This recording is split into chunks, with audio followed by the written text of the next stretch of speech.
lẹ́wọ̀n lẹ́dẹ̀wẹ̀rẹ̀ o.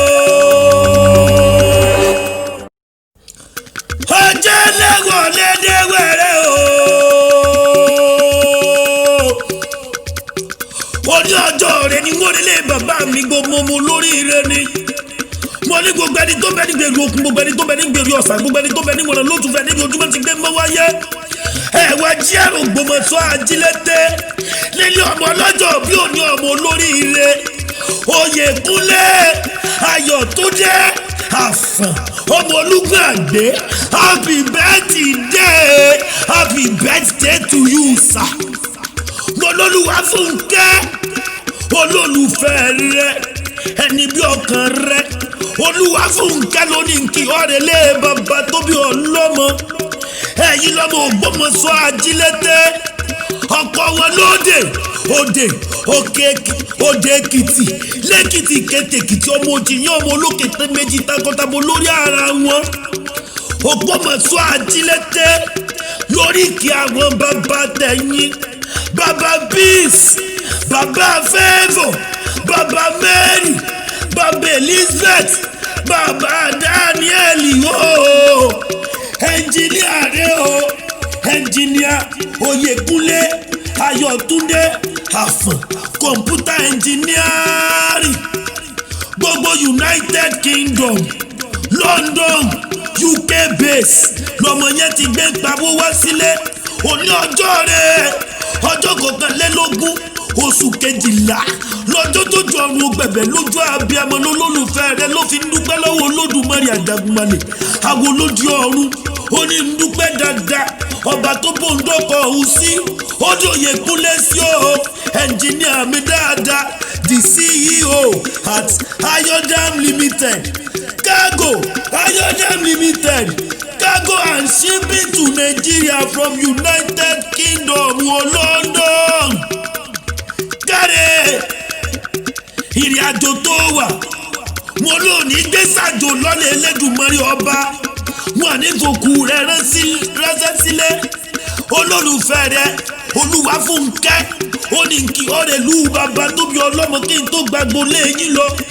ẹ̀yin lọ́mọ Ògbómọ̀ṣọ́ ajílété ibi wọ́n gbé jẹ kàkà tó mú kọ́ yan gan ni. Ògbómọ̀ṣọ́ ajílété lórí kí àwọn bàbá tẹ̀yìn. ẹ̀yin ló máa fogbó jà bí èṣù ọ̀dàrà lé bàbá tó bí yín lọ́mọ. Káre Ògbómọ̀ṣọ́ bá ṣe tí ṣe tó ṣe bíbí ọlọ́gbọ́n ló lọ́mọ ajílété bólúwẹ́rẹ́ ṣe lélẹ̀ bàbá tó bí ọlọ́mọ. Ògbómọ̀ṣọ́ ògbómọ̀gàjìgì àjìkàkàkà lójú ogun. Èkó yí ẹ̀sọ́ ni yín ọmọ ọ̀rọ̀ nírè ogun òjàjàjà kó jà wọ́n l'Ògbómọ̀ṣọ́ ajílété yóò.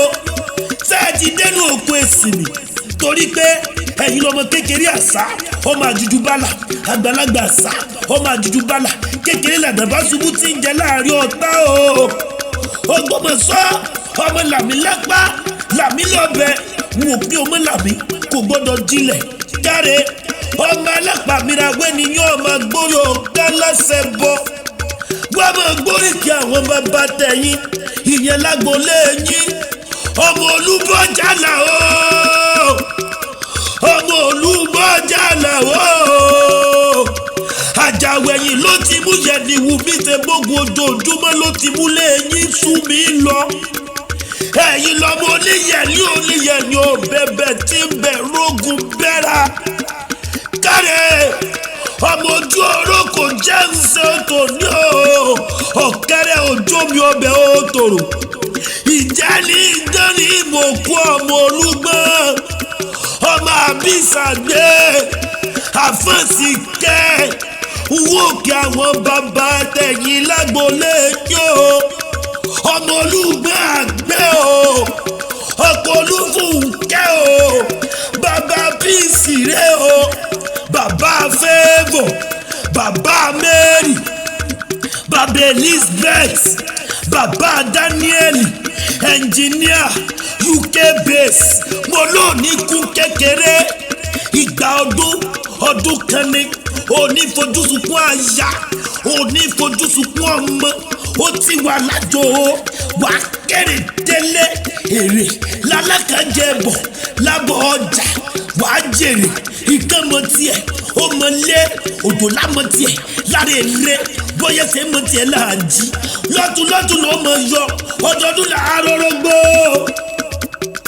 ọdọọdún làárọ̀ mọ̀bì lórí àtẹ lọ́dọọdún làmọ̀ rí ọ a sì mọ̀ rí ọ ni mo ló mọ ọbẹ níbẹ̀ sú àtẹ́lẹsẹ̀ wọn abẹ nàmọ ẹ tó bá ní òkú ló máa kú ẹ tó bá ní òkú ló máa gbọ̀run alákejì lọ òní fojú sunkún ayé òní fojú sunkún ọmọ àtọjúlùmọ̀ àwọn ló ní fojú sunkún ẹ ó ti wà lókè òní jábọ́ òkè ló mọ fọhùn iléeṣẹ́ rẹ̀ òní jóná ọgbọ́n rẹ̀ òní domi Èdùmàrè yóò sì mọ wà pẹ̀lú ẹ gbogbo tó o bá ti dáwọ́lé ó di dandan kó yọrí sí rere torí gbogbo gidẹ́lẹ́gbẹ̀dẹ́ bá ti dáwọ́lé ní yọrí sí rere ìwé ayé lẹ́gbà ọ̀run lórúkọ Jésù Kristi wà á ṣoríire mo lọ́lọ́dùmarè yóò wà pẹ̀lú ẹni mo ló ní sórí burúkú o ayé ò ní rí jọ̀rọ̀ rẹ ìgbà ayé ìkọjọ́ ìgbà ayé ìkọrùn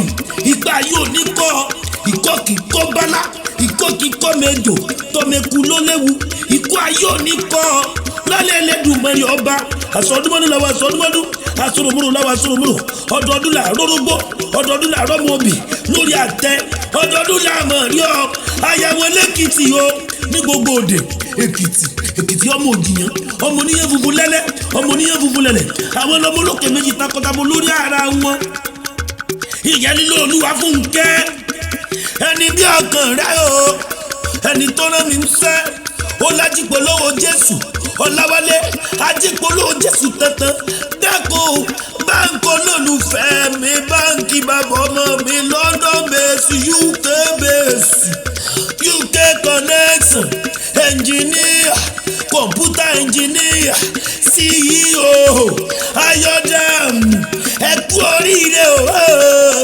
bàbá mi o ọmọlẹ́jà bí o Arẹwà ẹni tó kọjá lọ lẹ́gbẹ̀ẹ́ ọ̀nà táwọn ọmọbìnrin wọ́n yọwọ́ ọ̀sẹ̀ wọ́n níbẹ̀lẹ̀ yìí bá jọ́pọ̀ ẹni a sì máa jálè ẹni náà bá ń pariwo jẹ́ mọ́ báyìí lọ wọ́n sì máa báyìí lọ lórí táǹkọ́ lọ́sọ̀dọ̀rin ọmọ ọlọ́jọ́ bí ọmọ olóríire ó ti ṣèyí wàá ṣe ta mọ́dún nínú gbéga nínú ayọ̀ nínú ire happy birthday.